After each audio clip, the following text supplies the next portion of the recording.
चकवाल जो पाकिस्तान के सूबा पंजाब में वाक़या है, अपनी कुदरती खूबसूरती, तारीखी और सकाफती रंगों की वजह से एक मुनफरद मकाम रखता है। कलर कहार, कुदरती हुस्न और तारीखी विरसे का हसीन इम्तजाज। चकवाल शहर से तकरीबन 25 किलोमीटर के फासले पर वाक़या है। कलर कहार में एक वसी व अरीज बाग भी मौजूद है जिसे बागे सफ़ा कहते हैं। ये बाग मुगल बादशाह ज़हीरुद्दीन बाबर ने लगवाया था। आज भी ये बाग अपनी शादाबी और खूबसूरती के बायस सियाहों की तवज्जो का मरकज़ है। यहाँ सबसे ज़्यादा लोकाट के दरख्त पाए जाते हैं जिनका फल हर साल ठेके पर दिया जाता है। सियाह यहाँ आकर बाग की खूबसूरती से न सिर्फ लुत्फ़अंदोज़ होते हैं बल्कि फल के मौसम में ताज़ा लोकाट खरीद कर भी खाते हैं। और यहाँ की नमकीन पानी की झील भी अपनी खूबसूरती की वजह से वजह शोहरत है। यहाँ परिंदे खास तौर पर मोरों की मौजूदगी मुगल बादशाह ज़हीरुद्दीन बाबर के हिंदुस्तान पर हमले के दौरान एक बुलंद चट्टान को तराश कर अपने लिए बनाया जाने वाला तख्त बाबरी भी चकवाल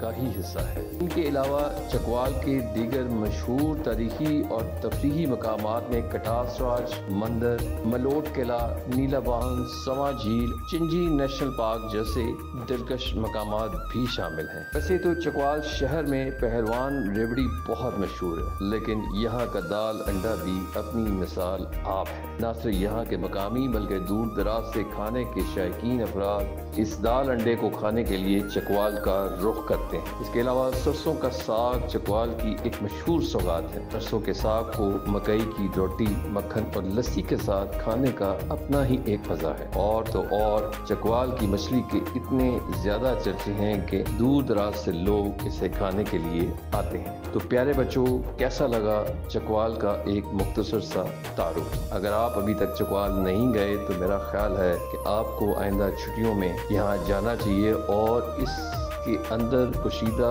उन तमाम तारीखी और तफरीही खजानों के साथ साथ उन खानों को भी दरियाफ्त करना चाहिए जिनका जिक्र हमने अपनी इस वीडियो में किया। ये शहर न सिर्फ आपको तारीखी विरसा फराहम करेगा बल्कि कुदरती मनाजर से भी लुत्फ़अंदोज़ होने का मौका देगा। आप चकवाल जाएं या आपका ताल्लुक चकवाल से है तो चकवाल के बारे में हमें ज़रूर लिखिएगा, हमें इंतज़ार रहेगा। अपना और अपने आसपास के लोगों का बहुत सारा ख्याल रखें।